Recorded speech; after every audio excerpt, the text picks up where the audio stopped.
Welcome to wow movies Tamil channel. இன்னைக்கு நான் சூப்பரான 5 ஃபேண்டசி த்ரில்லர் படங்களை கொண்டு வந்திருக்கேன். இப்போ நான் சொல்ல போற எல்லா படங்களுமே தமிழ் டப்பிங்லேயே இருக்கு. அது என்னென்ன படங்கள் அப்படிங்கறத நம்ம பார்க்கறதுக்கு முன்னாடி நம்ம வாவ் மூவிஸ் தமிழ் சேனலை சப்ஸ்கிரைப் பண்ணாம பார்த்துட்டு இருந்தீங்கன்னா ப்ளீஸ் சப்ஸ்கிரைப் பண்ணிட்டு வாங்க.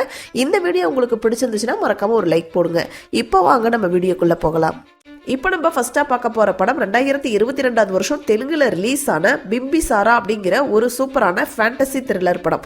இந்த படத்துடைய ஒன்லைன் ஸ்டோரி என்னன்னா, 5ஆம் நூற்றாண்டுல ட்ரிக்கர் தலை அப்படிங்கிற ஒரு சாம்ராஜ்யம் இருக்கு. அதுல ஒரு இரட்டையர்கள் இருக்காங்க. அதுல ஒருத்தர் தான் நம்ம படத்துடைய ஹீரோ பிம்பிசாரர். அவரு அந்த ராஜ்யத்துல மன்னனா இருக்காரு. அவரை பொறுத்த வரைக்கும் அவருடைய ராஜ்யத்தை எக்ஸ்டெண்ட் பண்ணிக்கிட்டே போகணும், அதுதான் அவருடைய ஆசை. அதுக்காக என்ன வேணாலும் அவர் செய்வாரு.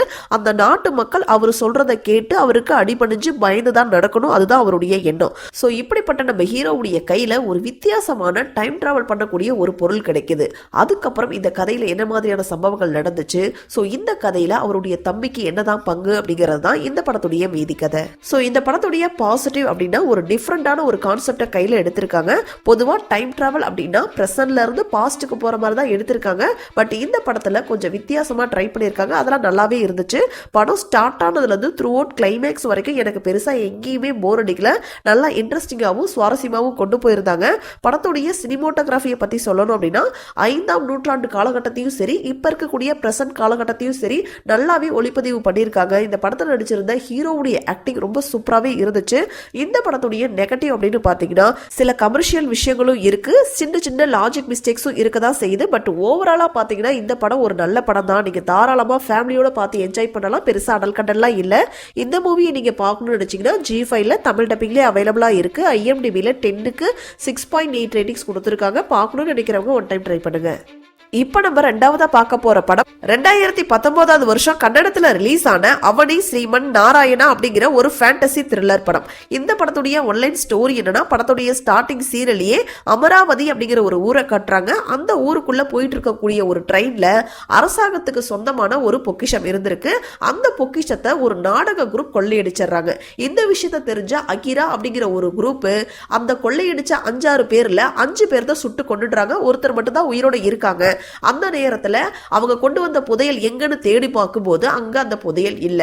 அந்த புதையல் எங்க போச்சு அப்படிங்கிற ஒரு விஷயமே இறந்து போன அந்த 5 பேருக்கு மட்டும்தான் தெரியும். 6ஆவதா ஒருத்தர் இருந்திருக்காரு. அவருக்கும் அந்த அதிர்ச்சியில ஒரு பைத்தியம் முடிச்ச மாதிரி மாறிடுறாரு. சோ இந்த சம்பவம் நடந்து ஒரு 15 வருஷம் கழிச்சு நம்ம படத்துடைய ஹீரோவை காட்டுறாங்க. அவரு அதே ஊர்ல இருக்கக்கூடிய ஒரு ஸ்டேஷன்ல போலீஸா வேலை செஞ்சுட்டு இருக்காரு. சோ இவருக்கும் இப்ப நான் ஸ்டார்டிங்ல சொன்ன அந்த கதைக்கும் என்ன சம்பந்தம், கடைசியா அந்த புதையலை கண்டுபிடிச்சாங்களா இல்லையா அப்படிங்கிறது தான் இந்த படத்துடைய மீதி கதை. ஸோ இப்போ நான் சொன்ன அந்த கொள்ளையடிக்கக்கூடிய சம்பவத்தை எல்லாம் விஷுவலாலாம் நமக்கு காட்டவே மாட்டாங்க. நான் இப்போ சொன்ன மாதிரி ஸ்டோரி மாதிரி தான் சொல்லுவாங்க. இப்போ நான் சொன்ன மொத்த கதையுமே படத்தில் 5 நிமிஷத்துக்குள்ள நடந்து முடிஞ்சிடும். அதுக்கப்புறம் படத்துடைய டியூரேஷன் அப்படின்னு பார்த்தீங்கன்னா மொத்தமாகவே 3 மணி நேரம் படம். ஸோ இந்த கதையை அடுத்த ஜோனுக்கு ரொம்ப டிஃப்ரெண்டாலாம் கொண்டு போவாங்க. அதெல்லாம் நீங்கள் படத்தை பார்த்தே தெரிஞ்சுக்குங்க. ஸோ இந்த படத்துடைய பாசிட்டிவ் அப்படின்னா இந்த படத்தில் நடிச்சிருந்த ஹீரோவுடைய ஆக்டிங் ரொம்ப சூப்பராக இருந்துச்சு. சில இடங்களில் அவர் டைமிங்காக பண்ணக்கூடிய அந்த காமெடியாக இருக்கட்டும், அவருடைய பாடி லாங்குவேஜா இருக்கட்டும், அதெல்லாம் ரசிக்கும்படியா இருந்துச்சு. அந்த புதையலை தேடுறதுக்காக அவங்க பண்ணக்கூடிய சில விஷயங்கள் எல்லாம் ரொம்ப சூப்பராகவே கொண்டு போயிருந்தாங்க. ஸோ படத்துடைய பேக்ரவுண்ட் மியூசிக்கா இருக்கட்டும், சாங்ஸா இருக்கட்டும், எல்லாமே சூப்பரா இருந்துச்சு. இந்த படத்துடைய நெகட்டிவ் அப்படின்னு பார்த்தீங்கன்னா மொத்தமாகவே இந்த படத்துடைய டியூரேஷன் 3 hours. ஸோ அவ்வளோ லென்த்தியா கொண்டு போயிருக்காங்க. அதை கொஞ்சம் ஷார்டன் பண்ணி ஒரு 2.5 மணி நேரம் படமா எடுத்திருந்தா கூட இன்னும் சூப்பராகவே இருந்திருக்கும். பட் இந்த படம் ஒரு நல்ல படம் தான். இந்த படத்தை நீங்க பார்க்கணும்னு நினைச்சீங்கன்னா Amazon Primeல தமிழ் சப்டைட்டில்ஸோட அவைலபிளா இருக்கு. இந்த படம் தியேட்டர்லயே தமிழ் டப்பிங்கோட ரிலீஸ் ஆன படம் தான். ஸோ தமிழ் டப்பிங் இருக்கு, ஆனா OTT பிளாட்ஃபார்ம்ல அவைலபிளா இல்ல. உங்களுக்கு தெரிஞ்சா கமெண்ட்ல சொல்லுங்க, அடுத்தவங்களுக்கு அது யூஸ்ஃபுல்லா இருக்கும். ஸோ இந்த படத்துடைய IMDb ரேட்டிங் பாத்தீங்கன்னா 10க்கு 7.7 ரேட்டிங்ஸ் கொடுத்திருக்காங்க. பெருசா அடல் கண்டெல்லாம் இல்ல. நீங்க தாராளமா ஃபேமிலியோடய பார்க்கலாம். இப்போ நம்ம மூணாவதா பார்க்க போற படம் 2024 வருஷம் தெலுங்குல ரிலீஸ் ஆன ஹனுமன் அப்படிங்கிற ஒரு சூப்பரான ஃபேண்டசி த்ரில்லர் படம். இந்த படத்துடைய ஒன்லைன் ஸ்டோரி என்னன்னா, மலைக்கும் கடலுக்கும் ஒட்டி இருக்கக்கூடிய ஒரு சின்ன கிராமம். அந்த கிராமத்துல தான் நம்ம ஹீரோ வாழ்ந்துட்டு இருக்காரு. அவருக்கு அம்மா அப்பாலாம் கிடையாது, அக்கா மட்டும் தான் இருக்காங்க.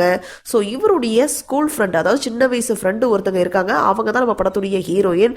டாக்டர்லாம் படிச்சு முடிச்சுட்டு அந்த ஊருக்கு வராங்க. இப்படி வந்து நம்ம ஹீரோயினை ஒரு வன கொள்ளையர்கள், அதாவது காட்டுக்குள்ள கொள்ளையடிக்கக்கூடிய ஒரு குரூப் கடத்தி கடத்திட்டு போறாங்க. ஸோ ஹீரோயினை காப்பாத்துறதுக்காக ஹீரோ ட்ரை பண்ணும்போது தவறுதலா கடலுக்குள்ள விழுந்துடுறாரு.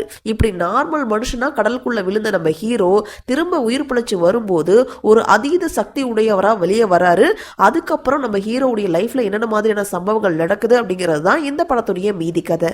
ஸோ இந்த படத்துல நம்ம ஹீரோவுக்கு எப்படி அந்த சூப்பர் பவர் கிடைச்சிச்சு, அதனால நல்லது நடந்துச்சா இல்லையா, அடுத்து அவர் என்னென்ன மாதிரியான பிரச்சனைகளை எல்லாம் சந்திக்கிறார் அப்படிங்கிற விஷயங்களை எல்லாம் நீங்க படத்தை பார்த்தே தெரிஞ்சுக்கோங்க. ஸோ இந்த படத்துடைய பாசிட்டிவ் அப்படின்னா ஒரு டிஃப்ரெண்டான ஒரு கதையை எடுத்து அதை முடிஞ்ச அளவுக்கு நீட்டாவே பிரசன்ட் பண்ணியிருக்காங்க. ஸ்கிரீன் பிளே எல்லாம் நல்லா சுவாரஸ்யமாவே இருந்துச்சு. அக்கா தம்பி பாசம், ஹீரோவுக்கும் அவருடைய ஃப்ரெண்டுக்கும் இருக்கக்கூடிய அந்த பாண்டிங், லவ் போர்ஷன், ஹீரோ வில்லனுக்கான யுத்தம், இது எல்லாமே ரசிக்கும்படியா இருந்துச்சு. இந்த படத்துல நடிச்சிருந்த ஹீரோவா இருக்கட்டும், வில்லனா இருக்கட்டும், இல்ல சமுத்திரகனியா இருக்கட்டும், எல்லாத்துடைய ஆக்டிங்கும் சூப்பரா இருந்துச்சு. கிளைமேக்ஸ் மூமெண்ட்லாம் நல்ல ஒரு கூஸ்பம் மூமெண்ட்டை கொடுத்துச்சு. ஸோ பேக்ரவுண்ட் மியூசிக்கா இருக்கட்டும், சாங்கா இருக்கட்டும், எல்லாமே ரசிக்கும்படியா இருந்துச்சு. ஸோ ஓவராலா இந்த படம் ஒரு நல்ல படம் தான். இந்த படத்தை நீங்க பார்க்கணும்னு நினைச்சீங்கன்னா ஜியோ ஹாட்ஸ்டார்ல தமிழ் டப்பிங்லேயே அவைலபிளா இருக்கு. IMDbல 10க்கு 7.7 ரேட்டிங்ஸ் கொடுத்துருக்காங்க. பார்க்கணும்னு நினைக்கிறவங்க ஒன் டைம் ட்ரை பண்ணுங்க. பெருசா அடல் கண்டெல்லாம் இல்லை, நீங்க தாராளமா ஃபேமிலியோடய பார்க்கலாம்.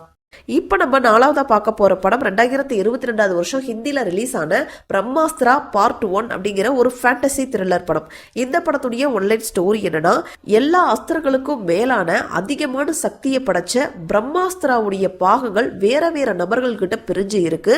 ஸோ இந்த பாகங்களை எல்லாம் ஒன்னா சேர்த்து அதுல கிடைக்கக்கூடிய சக்திகளை எல்லாம் அவங்களுக்கு தான் கிடைக்கணும் அப்படின்னு நினைக்கக்கூடிய ஒரு எதிரி கூட்டம் வேற இருக்கு. ஸோ இதுக்கு நடுவுல ஒரு சாதாரண ஒரு வாழ்க்கையை வாழ்ந்துட்டு இருக்கக்கூடிய நம்ம ஹீரோவுக்கு இதெல்லாம் கனவா வருது.